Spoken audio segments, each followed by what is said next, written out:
The total solar eclipse in Aries is finally here. Let's get into it.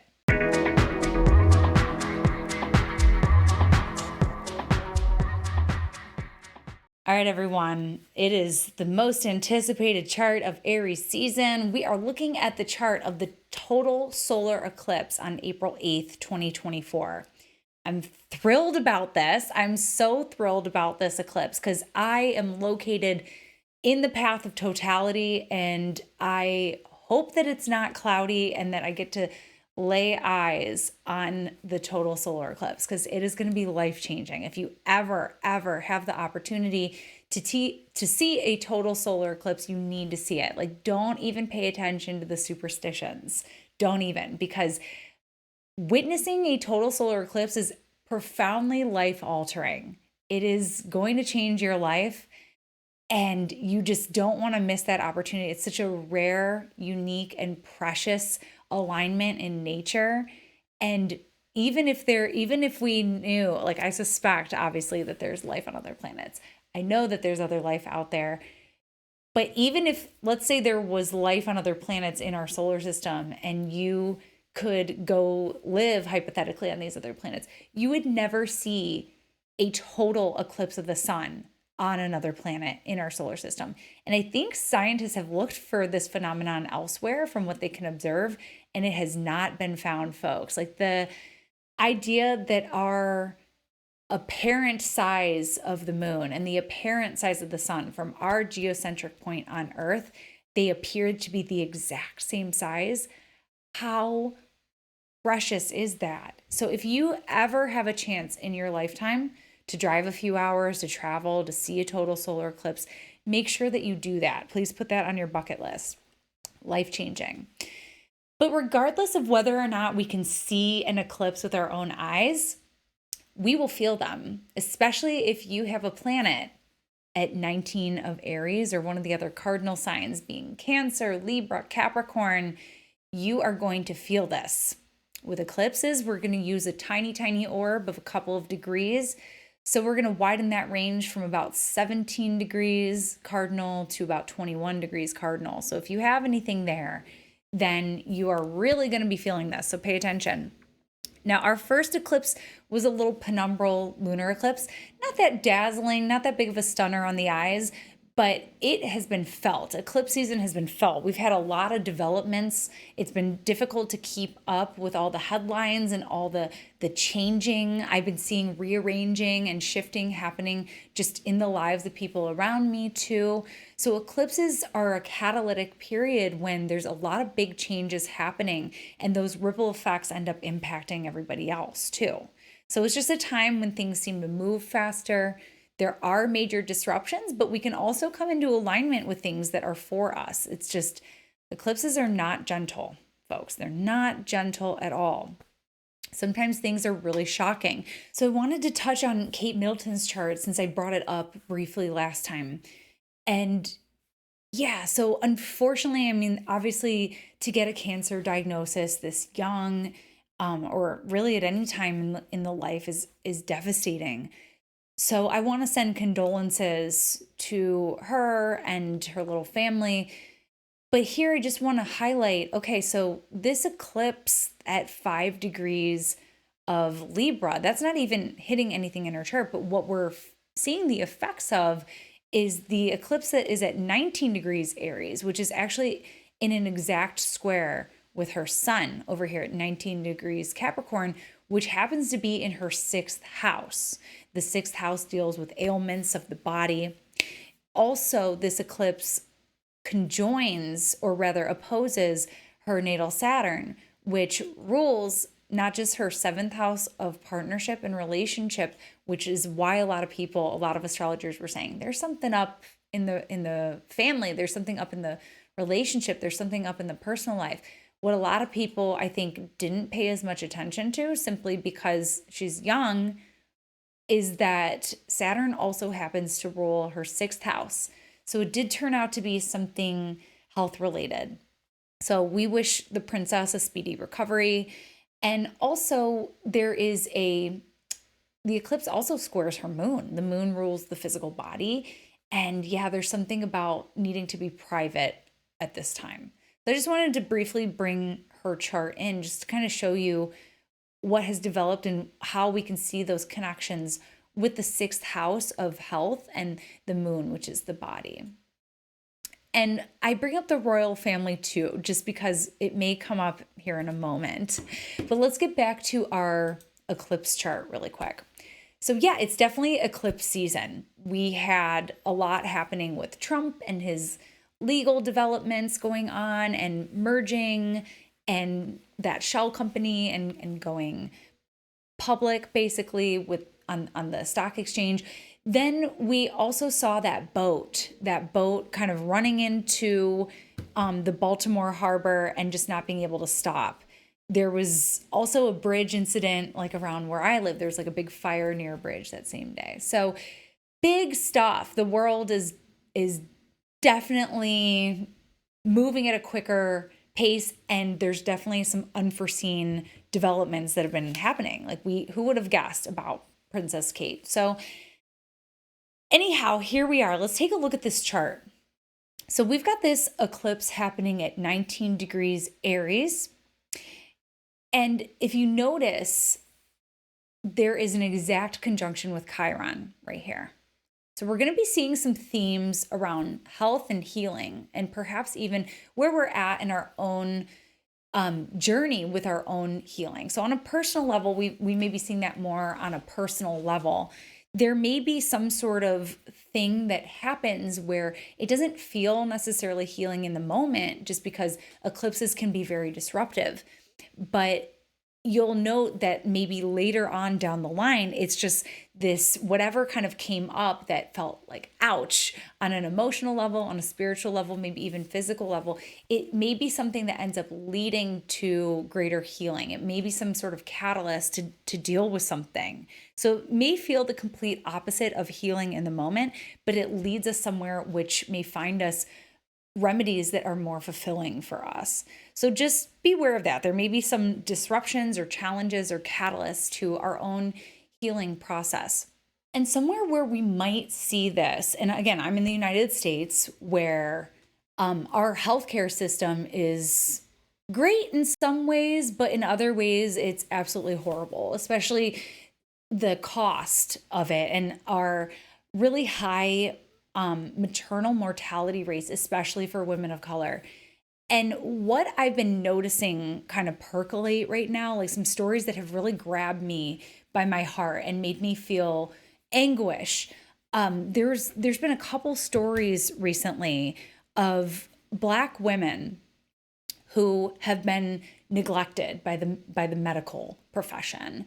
And this is a problem. This is an endemic. And I just want to cite them by name right now. First, it was the beauty influencer, Jessica Pedway, who was complaining about like bleeding and hemorrhaging, and turned out she had cervical cancer, but her concerns were overlooked and she died at the age of 36, leaving behind a family, 2 young girls. So very, very tragic. And then just yesterday, I was reading about Crystal Anderson, who was not just a well-known cheerleader for the Kansas City Chiefs, but she also was a software engineer and was making contributions to improving healthcare, including being awarded a patent for developing software that assesses the risk of postpartum hemorrhage.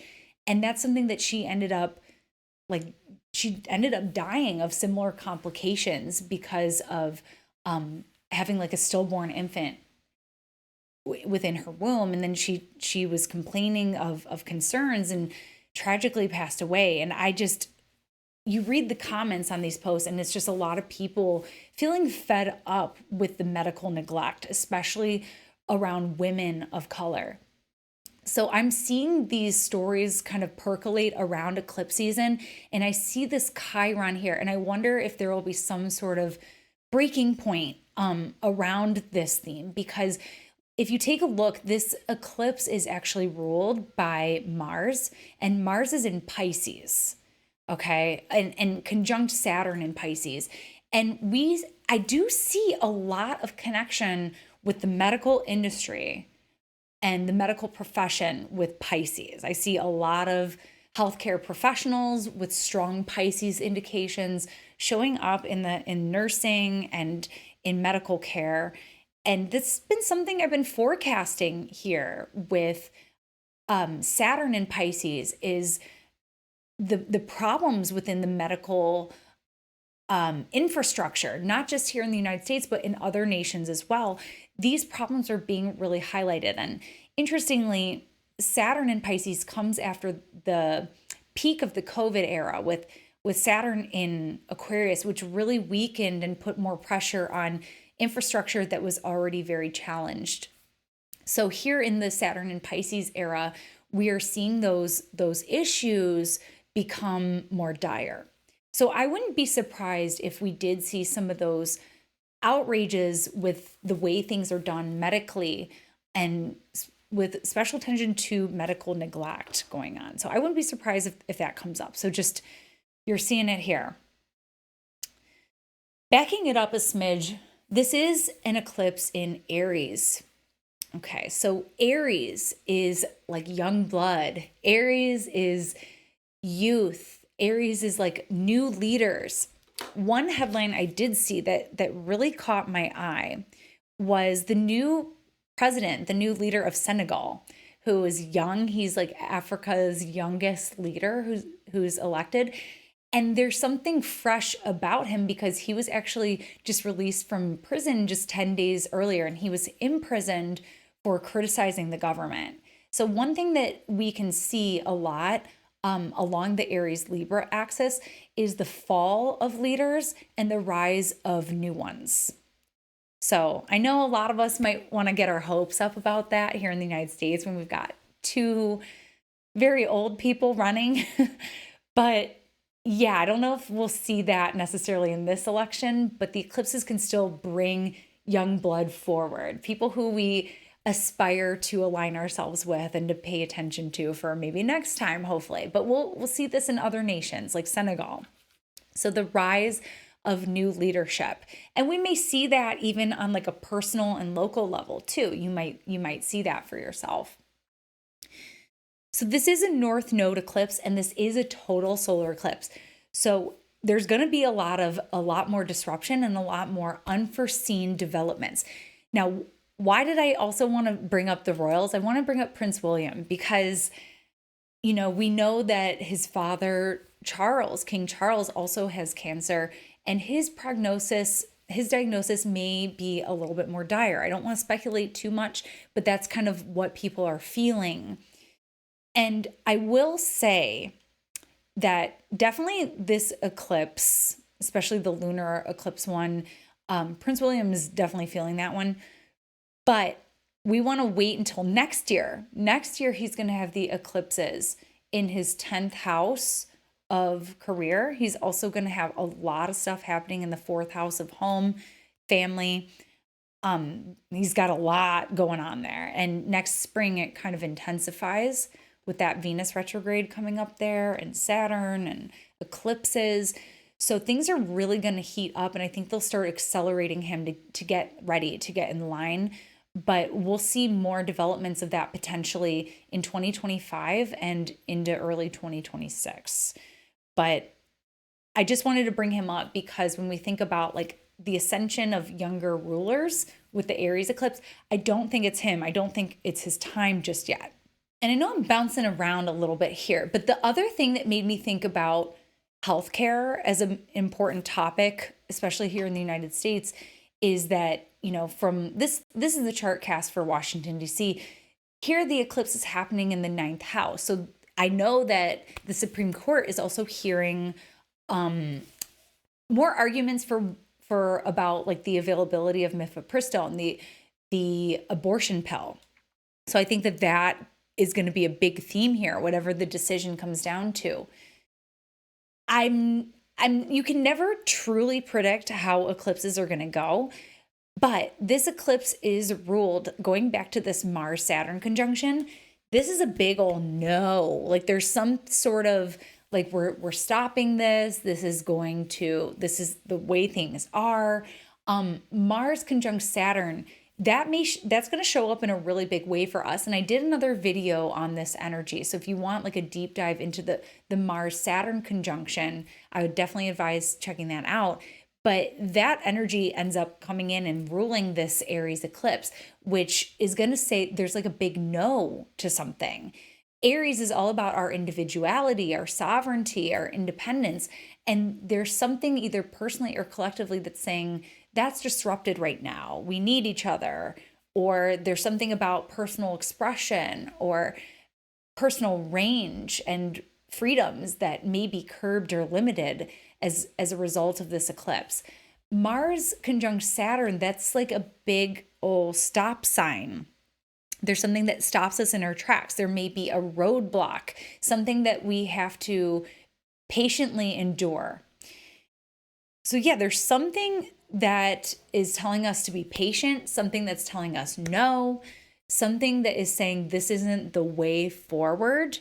Now, Mercury is a little bit out of orb for my liking to be impacted by this eclipse, but Mercury does do something interesting here. Mercury is in an exact conjunction with Eris, the goddess of discord. We've been talking about Eris a lot on here lately just because it's eclipse season, and the last eclipse this eclipse harkens back to the October 14th eclipse, which involved Eris. So you can learn a little bit more about that in my Aries overview for the season. We talked about that there.